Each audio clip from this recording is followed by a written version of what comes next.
August నెల, September నెల, ఇది ఆగస్టు నెల అంతా ప్రభు కాచి కాపాలని స్తోత్రాలు చదువుదామా. గత నెలలో వాగ్దానం ఏముంది? మీకు సమాధానము, భయపడమాకు, నువ్వు చావు. మనం చచ్చిపోయామా? దేవుడి కృపలో బతికించిన స్తోత్రాలు చదువుదామా.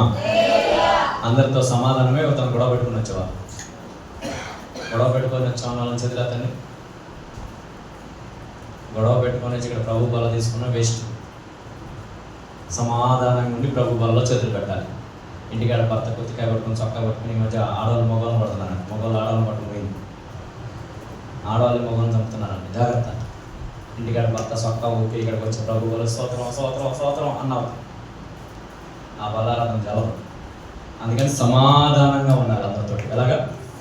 అటువైపు వాళ్ళు మనకు సమాధానం ఉన్నా లేకపోతే డోంట్ కేర్. నీకు తీసే నీ వైపు నుంచి చెప్పాలి. నీ వైపు నుంచి దేవుని వాక్యానుసరమైన సమాధానం నీకు ఉంటే ప్రభు వాళ్ళలో చేతులు పెట్టు. ఆమేన్ చదవమా.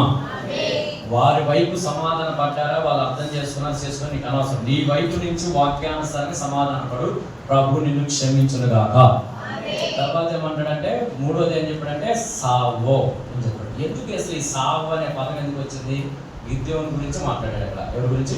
గిద్యోను గురించి. గిద్యోను దేవుని చూశాడు. దేవుని కంప్లీట్గా కూడా చూడాలి.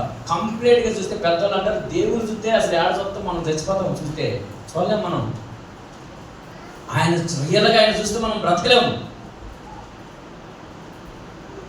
ఆయన వెనక బ్యాక్ చూపించాడు ఒకసారి మోషేకి, తట్టుకోలేకపోయాడు. ఆయన స్వరం వింటే ఆయన ఆత్మ తాగితేనే మనం తట్టుకోలేక, నాకు ఆయన పరిశుద్ధాత్మ తాకితే 2 గంటలు తట్టుకోలేక చచ్చిన శవంలా పడ్డా నేను. దేవుని అభిషేకం ఒకసారి ఆయన టచ్ చేసి వెళ్ళాడు, 2 గంటలు చచ్చిన శవంలా పడుతున్నాను. ఆయన టచ్ చేస్తేనే తట్టుకోలేము. ఆయన బ్యాక్ చూస్తేనే మోసే తట్టుకోలేకపోయాడు. ఆయన్ని ఒకసారి ఆయన పార్ట్లో ఒక పార్టు గిద్దోని కనపడ్డాడు అంట. గడిగా స్తోత్రాలు చూద్దామా. అది చూసి మనోడు తట్టుకోలేక, వామ్మో నేను దేవుని చూసాను చచ్చిపోతానని భయపడుతున్నాడంట. ఎవరిని చూసాను చచ్చిపోతాను?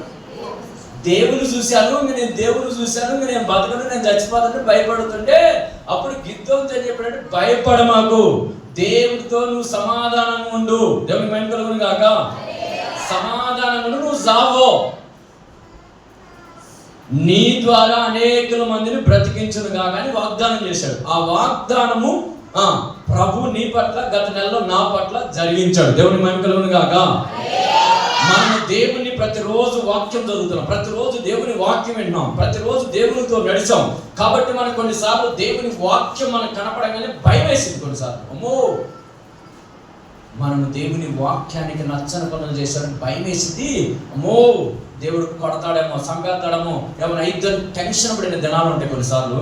ఆటల్లో నుంచి ప్రభు అంటున్నాడు, అలాంటి పరిస్థితుల్లోంచి దేవుడు అంటున్నాడు, భయపడ మాకు, ఇప్పటికైనా సమాధానపడు, ఇప్పటికైనా సమాధానపడు దేవుడితో, అందరితో సమాధానపడు, దేవునికి సమాధానపడు. మొదట నువ్వు చావు, నువ్వు బ్రతికుతావు, నేను నిన్ను బ్రతికిస్తానని వాగ్దానం చేశాడు.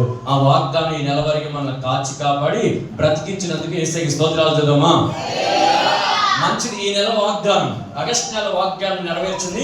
ఈ నెల వాగ్దానం చూద్దాం. యెషయా గ్రంథము 49వ అధ్యాయము. యెషయా గ్రంథము